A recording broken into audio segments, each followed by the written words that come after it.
Good evening po sa inyong lahat. Meron daw tayong question and answer. Ano po? Bagong pumiliya. Nakahanda ko ba kayo? Pag-utusan po tayo. Ano po? Nakahanda ko ba kayo? James, uling-ling ko na po ito. Apat na kandila, ilasikihan na lahat. Ito'y mahalagang mga tagisag ng Adviento. Tanong, kung ang first candle ay sumasagisag sa hope, at third candle sumasagisag sa joy, ano sinasagisag ng second candle at fourth candle? Ako, alam ka ito. Pinauna ko dito eh. Peace and love. Palagpakan naman natin. Dali pa rin yung tanong ni Father. Para naman makalimutan, the first candle stands for hope, second candle stands for peace, third candle stands for joy, and the last candle, which we lighted this morning, stands for love. Second question, handa na po kayo?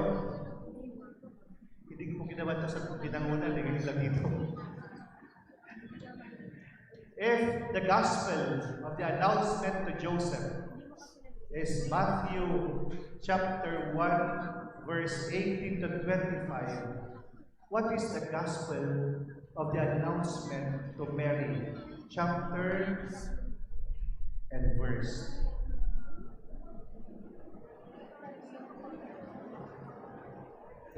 Tatlo announcements po natin, di ba? We have 3 announcements. Diba? I'm just asking you to. I want one na pala, that of Mary. Kasi ang announcement kay Joseph is the gospel for today. That is Matthew chapter 1, verse 18 to 25. What about the gospel of the announcement to Mary? Yes, Gospel of Luke, pero ano chapter and verse? Kasi kanina easy question, ngayon medyo palalim na palalim. Ano po? Sige. Tignan natin, ano po? Luke chapter 1, verses 26 to 28. 26. 38. Okay. Tama naman yun. The chapter that announces to Mary speaks about Luke chapter 1, verse 26 to 38. Okay, last question. Handa na ba kayo?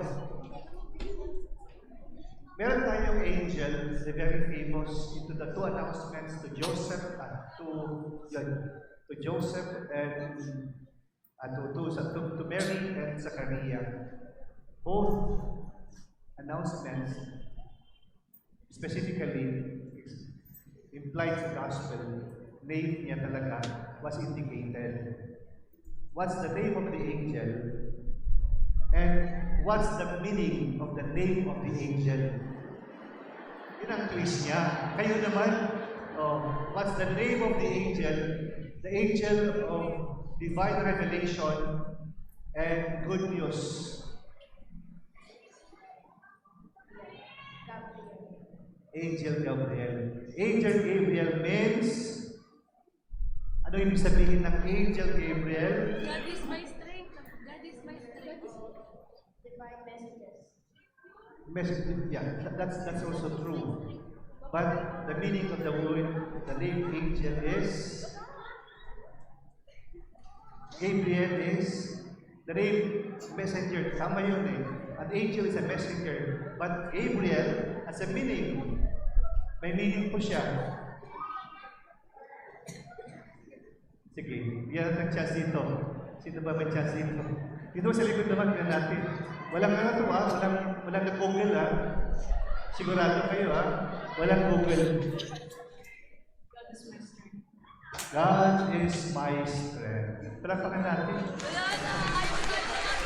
Salamat sa Diyos. Napaisip tuloy ako. So Matthew 1 verses 18 to 25 is the gospel for today. And the angel, the messenger, the angel of divine revelation and good news is Angel Gabriel. And Angel Gabriel's name means God is my strength. Dearly beloved brothers and sisters in Christ, ikapitong araw na po tayo ng ating pong libinaryo sa ating mahal na inang si Maria. In fact, we have 3 announcements in the Gospel. We have 3 announcements. First announcement to Zachariah. I consider this announcement also. John the Baptist was the gift. Announcement to Joseph came Jesus. And announcement to Mary, Jesus. Those were announcements. And every time may announcement, there's a message that has to be given. And the message has to be received. And the message has to be received and responded by someone. And true enough, today's gospel spoke about someone who had received the message. Someone who had been gifted with the message of today.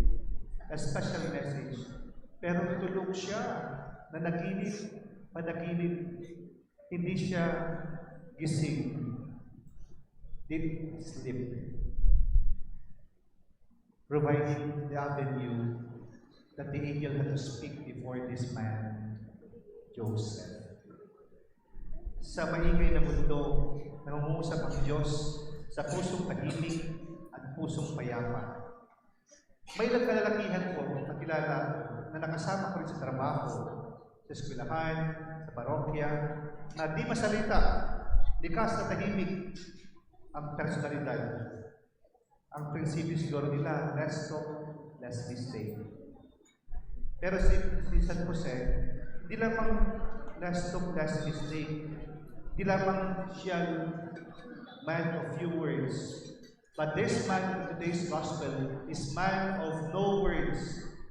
Kahit may Ebanghelyo, wala kayong makikita ng isang salita na nasambit ni San Jose. It was all in silence. Deep silence. It was all in stillness of heart. Ganun kalalim. Sa Ebanghelyo, nakaharap na si Jose sa isang critical situation.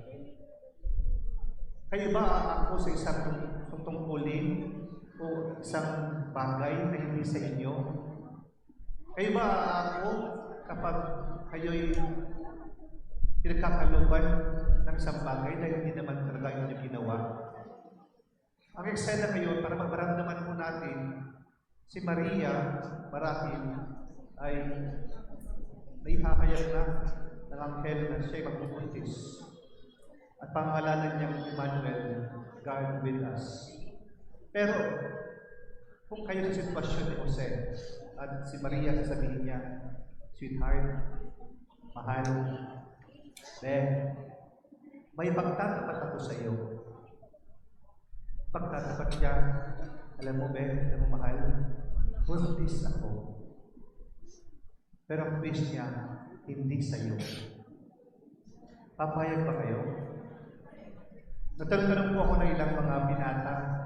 Sabi ko, ikaw, sa palagay mo, tatanggapin, will you receive the challenge, the invitation? Sabi niya, depende, Father. So, depende pa raw. Mag-iisip pa. Yung isa naman binata sabi sa akin, Father, ako, magagalit ako. Kasi pinagdala ko ng pansin yung kasal. By the way, there are 3 stages of Jewish culture into marriage.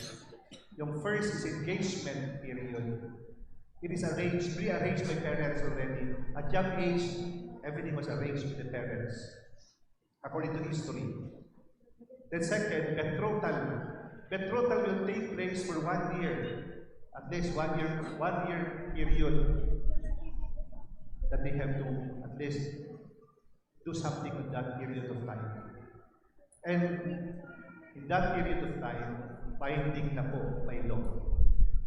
Binding by law. Therefore, itong eksena sa Ebanghelyo ngayon, hindi pa nakakarating sa pangatlong stage of the rite of marriage, which is the marriage proper. Dito, binding na. Kaya ang hinihingi, ang binabalak ni San Jose ay divorce. Because the total period in that context is already binding. May visa na siya. Kaya ang pinapangarap niya gawin, binabalak niya gawin, ay ihiwalayan si Maria by divorce. Pero yung pangatlo dapat, kung tutungtong pa sa pangatlong stage, marriage proper, yun ay inuwi na ni Jose sa kanyang tahanan si Maria. Wala pa sila dyan. Wala pang physical encounter, whatever. They were just the second stage. Yun ang eksena. Kaya si Jose, nakahanda na sa lahat ng bagay. He is jealous. Siguro naligaling siya. Bagamat hindi sinabi ng Ebanghelyo. Siguro natakot din siya. Siyempre, saan ka naman lalagay yan? Aakuin mo ang nagbubuntis ni Maria na hindi sa iyo. Pero dito na nga nag-usap, the intervention of God came. And the intervention of God was directed by the angel. Siya'y maglilihim sa pamamagitan ng Espiritu Santo at siya'y mga anak at pangalanan mo, Jesus. Pangalanan mo, Emmanuel. God with us. So that's the scenario. Para maunawaan mo natin yung context ng ating pong pagdiriwang ngayon sa Ebanghelyo natin pong narinig. Pero ito yung mas matinding relevant sa buhay natin. Alam natin yung eksena, napakinggan natin ilang ulit ito. The word availability is a matter to know tonight on how he responded to the call of the angel, to the call of God. Availability begins when we stop insisting on our own plans. When we stop, availability begins when we stop forcing ourselves to our plan. Lahat kayo may plano. Sila may plano, kasal. Maayos na eh. Second stage na nga. Pero, it did not materialize due to this event already. In the context of the gospel for today, only then, the angel had to intervene. And the message was given. Pero, nakakatuwa, handang isuko ni Jose ang kanyang mga plano para sa dakilang gawain ng Diyos. Handang ipagkaloob ni Jose ang lahat ng bagay na meron siya pagkakataon ito. Alang-alang sa misyon na pinagkakaloob sa kanya. Kaya, the last part of the gospel says, nang magising na si Jose, sinunod niya ang utos ng anghel ng Panginoon. Pinakasalan niya ang Diyos. At kasama natin, kasal na si Maria. Marahil mga kapatid, yung tatlong bagay na nais natin. Availability is a necessity, not only abilities. We may have all the abilities, if we are not available, problema natin yan. Joseph had not spoken any single word, but his availability spoke loudly. Three things to remember. Tatlong bagay ang tatandaan natin sa hakbang ng pananampalataya itong si Jose. Una, tumugon siya sa panapanyaya ng Diyos sa kanyang buhay. Pangalawa, nagtiwala siya. At pangatlo, nagparaya o nagpaubaya siya sa plano ng Diyos. Available pa tayo sa plano ng Diyos? Handa ba natin isuko ang ating plano? There are many cases in our lives that we have done so carefully and well. Organized, not everything, not by that. If I may share you something, I personally had been treasuring in my heart after my seminary rectorship. Pagkatapos ko maging rector ng seminary na 5 taon, I was hoping and I was pleading the bishop, the baka marinig ako dito. I was pleading, at least I want to go back to the parish to sensitize myself with the pastoral work again. I've been exposed with the pastoral work in so many ways. And I want to immerse myself again. Having been an administrator of a schools, the seminary for the past many years already, I was wanting. Pero I got the gift of what the bishop had said. Not now. I will still need you for another assignment in this school. Sometimes, even though we have done many things already, bagamat marami tayong plano sa buhay natin, kapag ang Diyos kumilos, babaliin niyo yung plano natin at yung plano niya ang masusunod. Handa ka bang magpaubaya sa plano ng Diyos? Handa ka bang magpaubaya sa gusto ng Diyos? Available ba tayo sa plano ng Diyos? As we continue our celebration tonight, Joseph's greatness was not in words, but in showing up and acting upon the invitation of God. Lahat tayo paanyaya, if only we listen deeply to our hearts, with the stillness of our hearts. Kailangan ng interior silence natin para mapakinggan ang tinig ng Diyos. Sa kaigayan ng mundo ngayon, hindi ko mawari ang ingay-ingay. Parang nandoon lahat nakatutok. Pero hindi doon makikita at malalaman ang kalooban ng Panginoon kundi sa katahimikan ng puso at isip ng tao. Kaya nga, pinapakit nila kapag may discernment period, never decide at the height of your emotions. Pinipigilan ng mga nag-undergo ng discernment, not at the height of your emotions. Kailangan kalmadong puso at isip mo. Doon maging malinaw ang mensahe ng Diyos sa iyo. Kasi kung hindi mo makikita ang totoong mensahe. Baka yan, hindi mo babaybayin, baka pinagpipilitan mo yung plano sa buhay mo. And you would always have to say, my way, not God's ways. But if we only have to lay our hearts to God and speak silently to our hearts and listen to Him, handa ka bang pakialaman ng Diyos ang plano ng buhay mo?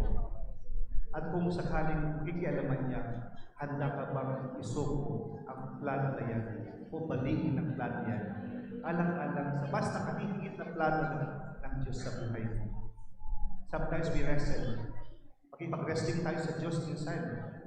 And yet we forget that the essence of which is surrender to this God. Di ba nga binabakit natin, thy will be done on earth as it is in heaven. My dear brothers and sisters, as we continue our celebration tonight, let us allow that silence deep in our hearts.